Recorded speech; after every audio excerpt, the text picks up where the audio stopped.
Boa noite, irmãos e irmãs. Vamos dar início agora ao nosso estudo bíblico, mas antes eu quero convidar você, mais uma vez, curvar sua cabeça e vamos falar com o nosso Deus. Senhor, em nome de Jesus que nos colocamos aqui para estudar a Tua Palavra e pedimos que ela possa transformar a nossa vida, nos tornando em pessoas melhores.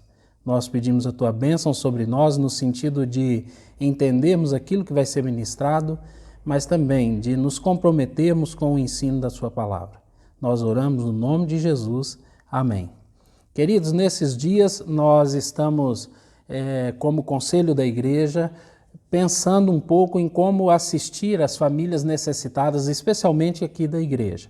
Se você tem conhecimento de alguma família e que ainda não chegou ao nosso conhecimento de estar passando alguma necessidade, por favor, entre em contato comigo ou com qualquer um dos presbíteros ou diáconos da igreja e nós prontamente vamos fazer de tudo para assistir essas famílias. Além disso, nós estamos criando uma equipe para fazer distribuição de alimentos para famílias necessitadas aqui do bairro ou alguma outra família que a gente possa conhecer. Estamos pensando em focar nas famílias das crianças das férias divertidas e nós vamos fazer um trabalho voltado para isso. Fique atento no WhatsApp, porque nós vamos manter vocês informados de como vocês poderão participar nesse momento de assistência às pessoas necessitadas. Nós estamos aqui pensando como igreja e queremos abençoar a vida das pessoas. E em relação a nós, se você tiver conhecimento de alguém ou se você mesmo estiver precisando de alguma ajuda naquilo que é essencial, daquilo que é básico para a sua família, não fique aí passando dificuldades, entre em contato com a gente e nós vamos fazer o possível para passarmos juntos nesse momento de dificuldade que o nosso país está passando. Não só o país, mas como todo mundo. Nós estamos estudando sobre os 10 mandamentos. Começamos na semana passada e hoje eu quero falar com você sobre os 2 primeiros mandamentos, mas o texto base dos 10 mandamentos, que cita os 10 mandamentos, é Êxodo capítulo 20. E os primeiros versículos de Êxodo capítulo 20 diz assim: E Deus falou todas estas palavras: Eu sou o Senhor, o teu Deus, que te tirou da terra do Egito, da terra da escravidão. Não terás outros deuses além de mim. Não farás para ti nenhum ídolo, nenhuma imagem de qualquer coisa no céu, na terra ou nas águas debaixo da terra. Não te prostrarás diante deles, nem lhes prestarás culto, porque eu, o Senhor, o teu Deus, sou o Deus zeloso, que castiga os filhos pelos pecados de seus pais até a 3ª e 4ª geração daqueles que me desprezam. Mas trato com bondade até 1000 gerações aos que me amam e obedecem os meus mandamentos. Não tomarás em vão o nome do Senhor, o teu Deus, pois o Senhor não deixará impune quem tomar o seu nome em vão. Lembra-te do dia de sábado para santificá-lo. Trabalharás 6 dias e neles farás todos os teus trabalhos. Mas o sétimo dia é o sábado dedicado ao Senhor, o teu Deus. Nesse dia não farás trabalho algum, nem tu, nem teus filhos ou filhas, nem teus servos ou servas, nem teus animais, nem os estrangeiros que morarem em tuas cidades. Pois em 6 dias o Senhor fez os céus e a terra, o mar e tudo que neles existe. Mas no 7º dia descansou. Portanto, o Senhor abençoou o 7º dia e o santificou. Honra teu pai e tua mãe, a fim de que tenhas vida longa na terra que o Senhor, o teu Deus, te dá. Não matarás, não adulterarás, não furtarás, não darás falso testemunho contra o teu próximo, não cobiçarás a casa do teu próximo, não cobiçarás a mulher do teu próximo, nem seus servos ou servas, nem seu boi ou jumento, nem coisa alguma que lhe pertence. Esses são os 10 mandamentos que o Senhor deu ao povo de Israel através de Moisés, quando eles estavam atravessando o deserto. Qual a importância da gente praticar os 10 mandamentos nos nossos dias, né? Que esses mandamentos, como eu disse na semana passada, eles fazem parte daquele grupo de leis chamado leis morais, que tem a ver com o caráter, com a conduta, com a maneira como a gente se comporta.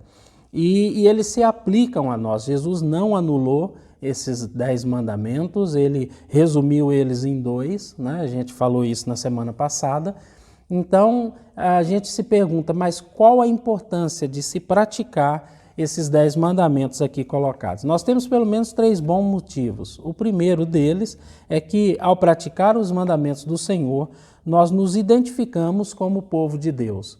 Ou seja, se nós somos um povo de Deus, e como povo, todo povo precisa ter suas leis, o que caracteriza ele como um povo, e como povo de Deus, as leis que nos caracterizam como povo de Deus são exatamente as leis de Deus que está na sua palavra. Entre elas aqui está os 10 mandamentos.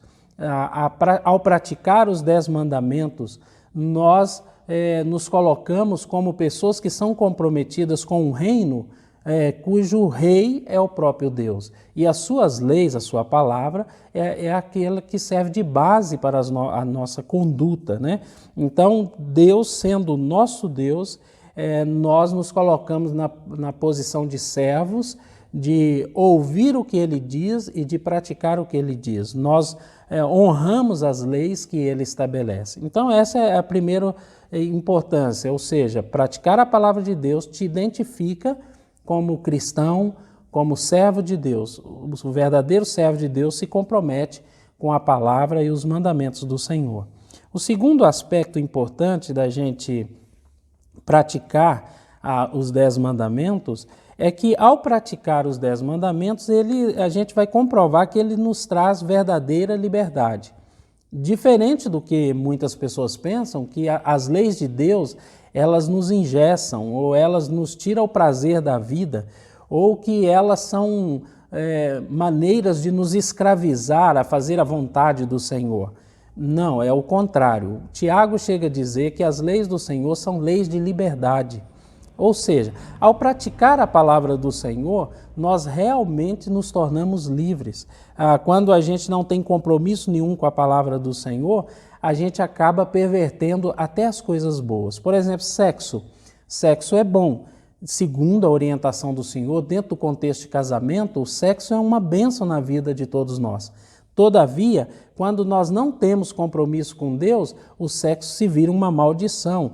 Ele pode tornar motivo de abuso e ele também tem pessoas que acabam sendo viciadas em sexo e o sexo acaba se tornando o seu Deus. E pessoas assim se tornam altamente egoístas, elas se tornam escravas do seu vício. Então, quando a gente pratica a palavra do Senhor, de levar a nossa vida sexual de acordo com a palavra do Senhor, nós nos tornamos livres, nós nos tornamos mais escravos do sexo. E assim também se aplica a muitas outras coisas, como, por exemplo, quando a gente segue a palavra do Senhor, a gente se preocupa uns com os outros, do cuidado uns com os outros.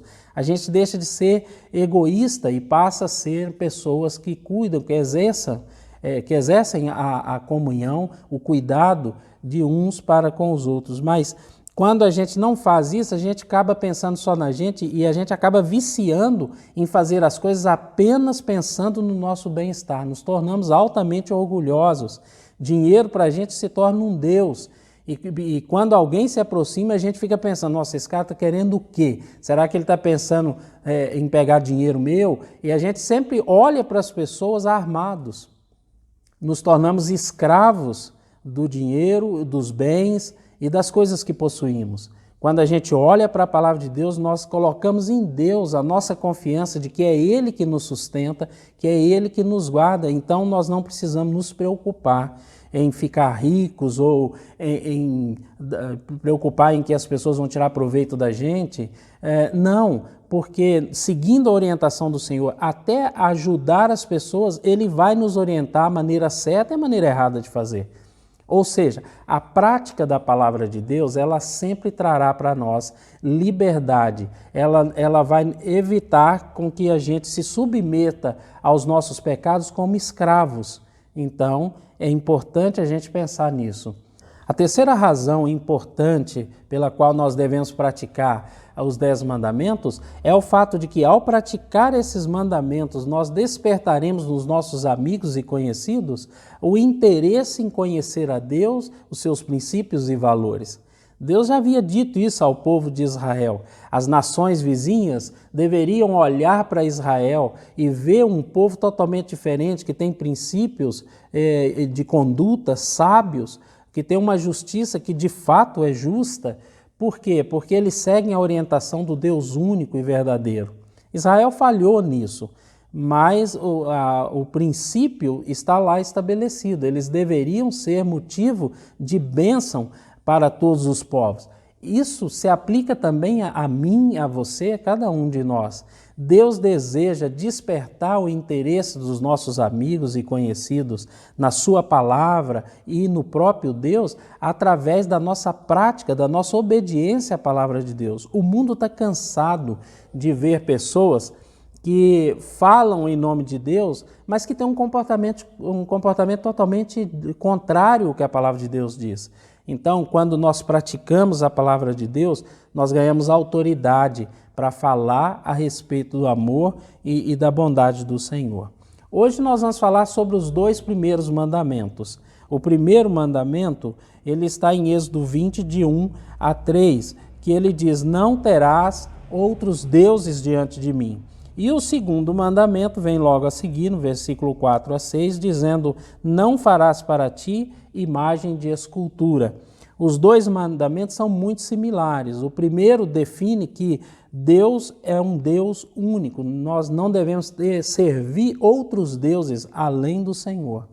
E o segundo mandamento, ele vem dizendo que nós não devemos nos prostrar diante de coisas criadas como sendo deuses, né?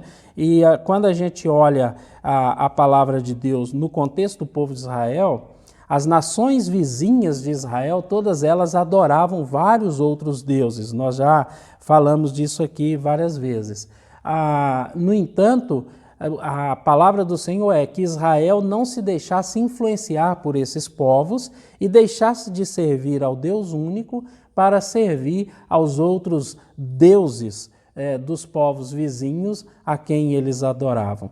É importante destacar que nós temos necessidade de estabelecer Deus no nosso coração. Se não for o Deus único, Criador do céu e da terra, nós acabaremos colocando outros deuses no nosso coração, no lugar que deveria ser ocupado apenas pelo nosso único Deus. É interessante, quero trazer aqui o pensamento de um escritor chamado David Foster Wallace, americano. Ele morreu agora em 2008, mas ele falou um pouco sobre essa necessidade que nós temos de ter deuses na vida da gente. Olha o que ele diz: pois aqui está outra coisa que é verdadeira.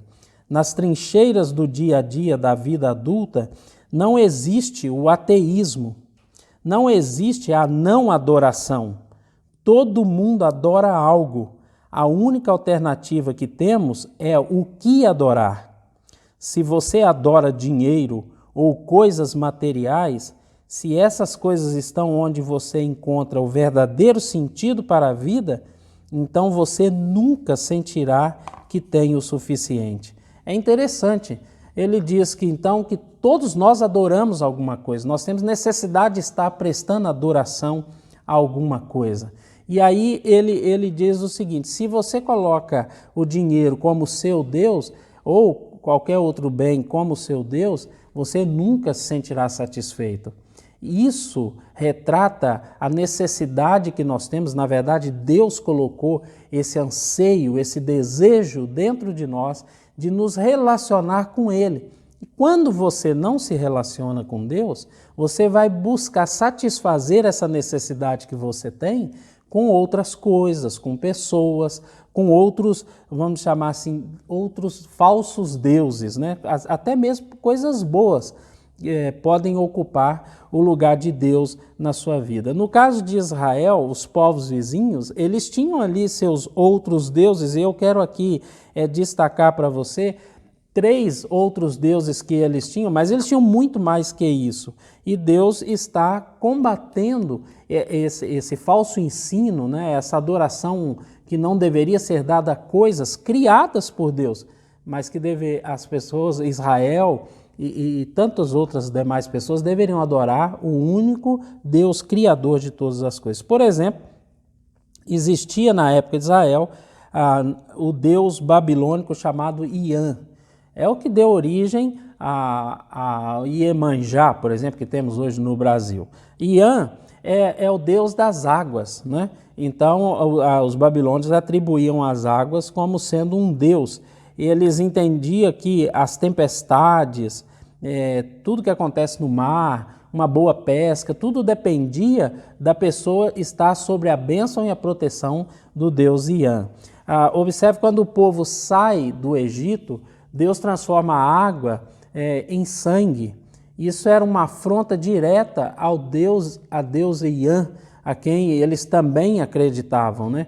Porque se Deus tem o poder de transformar a água em sangue, que Deus é esse que não reage, que não faz diferente? Então Deus estava confrontando a Deus Iã quando ele transforma a água do Nilo, a água do rio Nilo, em sangue.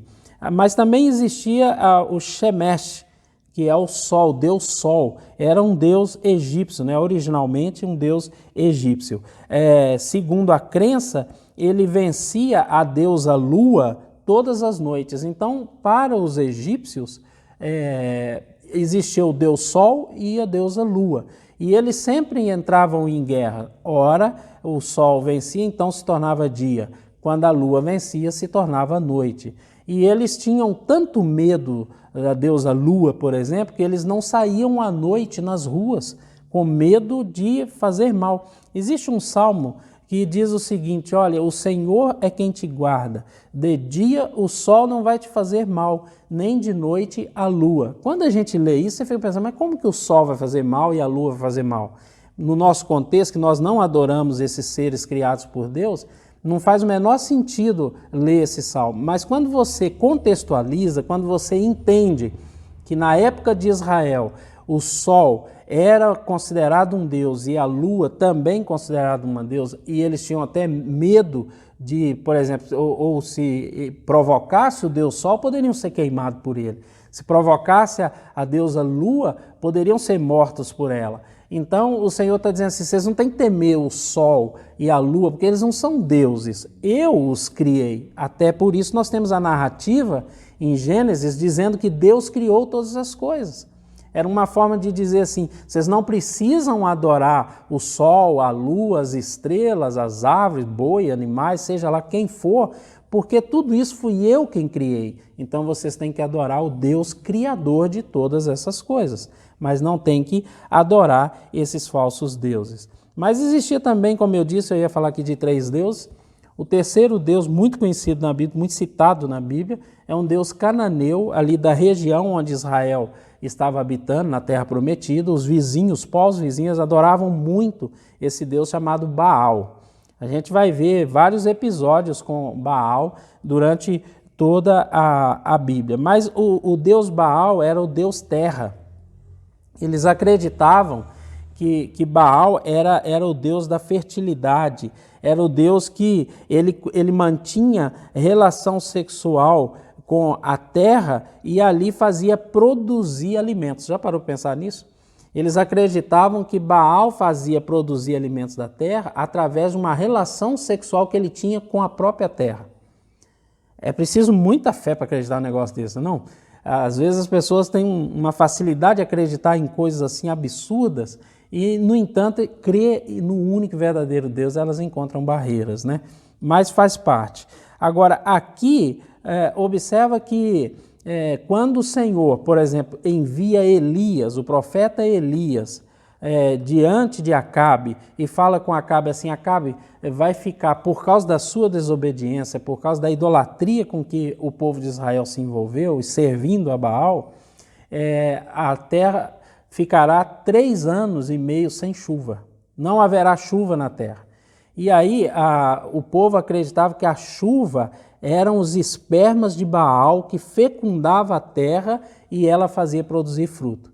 Então, quem era o Deus de Elias para dizer para o Deus deles o Deus de Acabe e de todo o povo daquela época, dizer que Deus estaria dizendo que vai proibir Baal de fertilizar a terra. Era algo absurdo, né? Era algo absurdo de se admitir. Então, as palavras de Elias soam apenas como ironia, mas sem nenhum peso. Todavia, a Bíblia diz que ficaram uns 3 anos sem chover. E só voltou a chover depois desse período, quando Elias enfrenta os 400 profetas de Baal e mais os 450, 400 profetas de Astarote, e vence eles naquela batalha que a gente tem ali, muito linda, o texto de Elias contra os falsos profetas de Baal. Mas, no entanto, querido, observa, era um confronto, era uma forma de Deus mostrar mais uma vez para o seu povo que eles não tinham que ficar temendo a terra, a chuva, eles não tinham que ficar adorando nada disso. Na verdade, tudo isso eram obras do Senhor. É o Senhor que criou a terra, que criou as plantações, a chuva, o sol, a lua, são obras das mãos do Senhor. Por isso, Ele é o único Deus, as coisas criadas não são deuses. Mas não era assim que os povos vizinhos de Israel acreditavam, e infelizmente, próprio Israel, o povo de Israel, acabou adorando a esses falsos deuses e abandonando o único e verdadeiro Deus. Já havia uma advertência para o povo de Israel, não somente aqui como mandamento de não ter outros deuses diante do Senhor, mas também de não adorar outros falsos deuses. Já havia uma orientação em Deuteronômio 4,19, que diz assim: guarda-te, não levante os olhos para os céus, e vendo o sol, a lua e as estrelas, a saber, todo o exército dos céus, seja seduzido a inclinar-te perante eles e des cultos àqueles, coisas que o Senhor teu Deus repartiu a todos os povos de debaixo de todos os céus. Observa aqui o Senhor falando mais uma vez: cuidado, não olhe para as coisas criadas e comece a adorar essas coisas como sendo deuses. São obras criadas por Deus que o Senhor distribuiu gratuitamente para todos os povos de debaixo da terra. Aí você fica pensando assim: ai, graças a Deus, hoje a gente não adora o sol, a lua, as estrelas, as coisas criadas, plantas. Eu tenho lá minhas dúvidas. Mas será que a gente não tem adorado também outros falsos deuses? Quais seriam os falsos deuses dos nossos dias? Eu listei aqui, você está vendo aí agora, alguns falsos deuses que a gente hoje adora. Eu coloquei, primeiro, a gente adora a nossa própria imagem, é aquele corpo perfeito. Isso se torna mais importante do que o nosso caráter.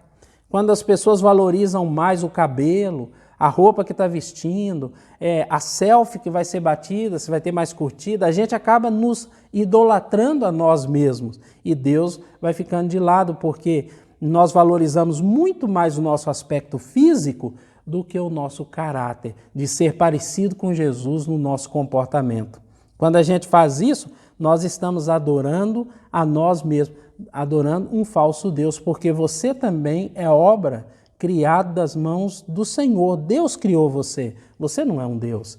O Deus da nossa vida, aquele que determina o que fazemos, o que deixamos de fazer, é o Senhor, nosso Deus. É por isso que devemos voltar para a palavra de Deus e praticá-la. Ele é o nosso único Deus. Não sou eu mesmo. Não são os meus desejos, as minhas vontades que têm que ser cumprida acima de tudo. Não sou eu que tenho que ser adorado e admirado por todo mundo. Não, é o nosso Deus. Tudo que fazemos, quer comamos, quer bebamos ou façamos qualquer outra coisa, tudo deve apontar para o nosso Deus. Mas tem um outro Deus, o Deus chamado trabalho. Quando o trabalho me toma mais tempo do que deveria, e a gente sequer se lembra do dia de descanso, a gente fica tão envolvido em trabalhar, e a gente acaba abandonando, por exemplo, o mandamento de descansar um dia em 7. Vamos falar dele mais para frente. Mas observa, tem muita gente que idolatra o próprio trabalho. Se for dispensado, entra em crise, porque aquele emprego é o que a pessoa amava, idolatrava. E a gente tem que entender que o nosso sustento, ele pode vir via o nosso trabalho, via o nosso suor. A maioria das vezes é assim que acontece. Mas nós não dependemos somente disso. Se não tivermos o trabalho, Deus sustentará as nossas vidas, a nossa família. Ele estará conosco e nos poupará de passar necessidade. O salmista chegou a dizer o seguinte: eu fui moço e agora sou velho, mas eu nunca vi um justo desamparado, nem a sua descendência a mendigar o pão. Ele ainda diz assim: os leões podem passar necessidade, os leõezinhos podem passar fome, mas aquele que teme ao Senhor, não, esse será sustentado pelo Senhor em todo o tempo. Observa, o trabalho é importante? É importante. Dele vem o nosso sustento? Lógico, vem o nosso sustento, mas não podemos idolatrá-lo. Ele não é um Deus. Deus é o nosso Deus único, criador de todas as coisas. Se faltar o trabalho, Deus nos sustentará de outras maneiras. Ele sempre fez isso, ele continua fazendo isso, mas nós precisamos estabelecer o nosso Deus como único e verdadeiro Deus na nossa vida. Tem um outro Deus aqui que as pessoas gostam muito de adorar, que é o Deus chamado dinheiro. O dinheiro é quando você se entrega àquele consumo desenfreado, quando para você a coisa mais importante na vida é dinheiro. Quando se fala em dinheiro é um problema sério para você.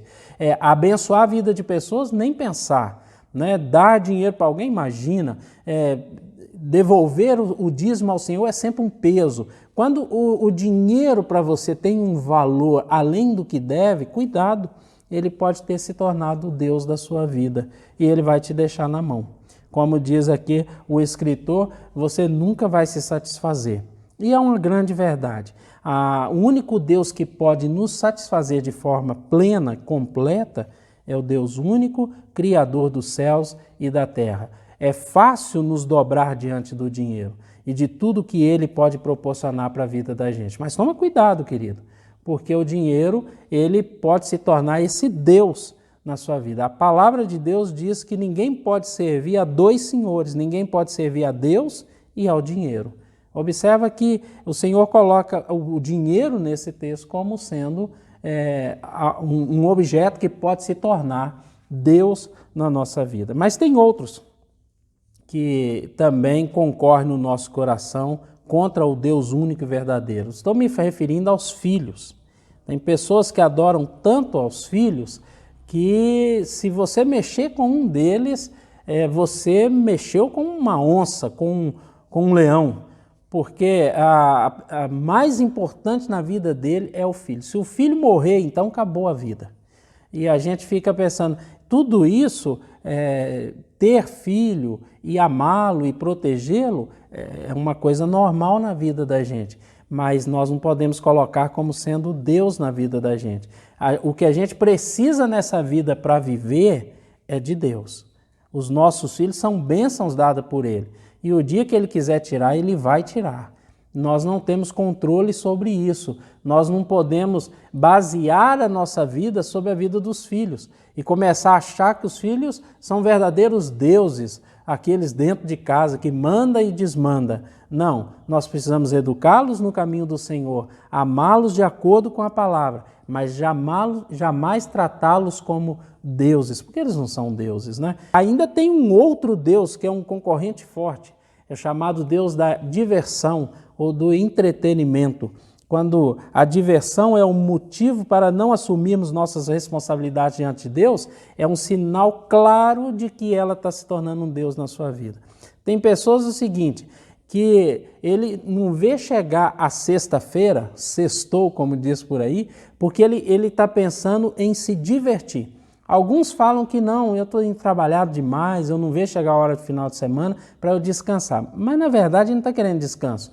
Porque quando chega o final de semana, você não vê ele em casa, descansando, deitado, você não vê isso não. Você vê essa pessoa indo à praia, indo aos clubes, passear, se divertir. Então, na verdade, ele não está querendo descanso, ele está querendo diversão. Não tem nada de errado com isso. O problema é quando a vida passa a ser trabalho durante a semana e diversão no final de semana. E você passa a viver só em função de trabalho e diversão. E o trabalho porque é o meio de levantar dinheiro para sustentar a sua diversão. Cuidado, isso te afasta de Deus. A diversão ela é boa, ela é necessária na vida da gente, o entretenimento é bom, os passeios são bons, mas quando isso começa a atrapalhar o seu compromisso com Deus, a atrapalhar você a servir a Deus, toma cuidado. A diversão pode estar tomando o lugar de Deus na sua vida. Como vimos, nós temos vários deuses modernos nos dias atuais e que podem sim estar tomando o lugar de Deus no coração da gente. Mas isso não deve ser assim. A palavra de Deus nos diz que Deus é o Deus Criador, Ele é o único, Ele deve ser o único no nosso coração e na nossa vida. Nós, por isso, devemos olhar para Deus como sendo o nosso Deus. Ele é o nosso amado, nós somos dele, nós o servimos e nós devemos adorá-lo, somente a Ele, né? O salmista no Salmo 16, versículo 2, ele diz assim: ao Senhor declaro, Tu és o meu Deus, não tenho bem nenhum além de Ti. Ele não está dizendo aqui que ele é pobre, que ele não tem a sua casa, que ele não tem os seus bens, não. Ele só está dizendo que isso comparado com quem Deus é na vida dele, essas coisas não têm valor nenhum. O salmista está dizendo, o Senhor é o maior bem que eu possuo. Ele diz, comparado com o Senhor, não existe nenhum outro bem que possa ser comparado com o bem de ter o Senhor como meu Deus e como meu Pai. Entenda, Deus é o único que deve ser adorado e deve ser honrado na nossa vida como Deus, né? Então, toma isso para a sua vida. O segundo aspecto é que nós devemos ter Deus como nosso único provedor. Ele é aquele que supre todas as nossas necessidades, as necessidades diárias, as nossas realizações pessoais, a nossa carência de amor que a gente tem, é Ele que vai suprir essas necessidades. A busca pela felicidade, nós devemos buscar nele, é Ele que nos faz pessoas felizes. E até mesmo a realização dos nossos prazeres devem ser de acordo com a orientação que Ele dá. Paulo fala isso aos Filipenses no capítulo 4, versículo 19, ele diz assim, o meu Deus suprirá todas as necessidades de vocês, de acordo com as suas gloriosas riquezas em Cristo Jesus. Observe que ele diz que o Senhor suprirá todas as nossas necessidades, não algumas, mas todas. Então, querido, coloque a sua felicidade, coloque o cuidado sobre a sua vida nas mãos do Senhor. É Ele que vai prover tudo aquilo que você precisa e é Ele que vai fazer de você uma pessoa realizada e feliz. Quando nós tiramos Deus do centro da nossa vida, a gente sempre coloca falsos deuses. E quando colocamos falsos deuses, passamos a viver frustrados, porque não tem nada nesse mundo, criado ou por criar, que pode substituir a presença de Deus na nossa vida e no nosso coração. Aprendemos com esses dois mandamentos que Deus é o único Deus digno de ser adorado e que nós não temos que nos prostrar diante de coisas criadas como sendo deuses, porque não são coisas criadas pelo único e verdadeiro Deus. Que Deus nos abençoe, que Deus se torne de fato e de verdade o único Deus sobre nossas vidas e que a gente possa ser conduzido por Ele. Nós estamos encerrando aqui o estudo desta noite e eu torço para que você não só compreenda o que nós aqui estudamos, mas que você se comprometa com essas palavras no sentido de praticá-las no seu dia a dia. Identifique o que é hoje que está tomando o lugar de Deus na sua vida. Existe alguma coisa que está tomando mais tempo no seu coração do que deveria? Mais preocupação da sua parte do que deveria? Deus tem sido o único Deus no seu coração, na sua mente? Que seja assim. Que Deus nos abençoe e até o nosso próximo encontro.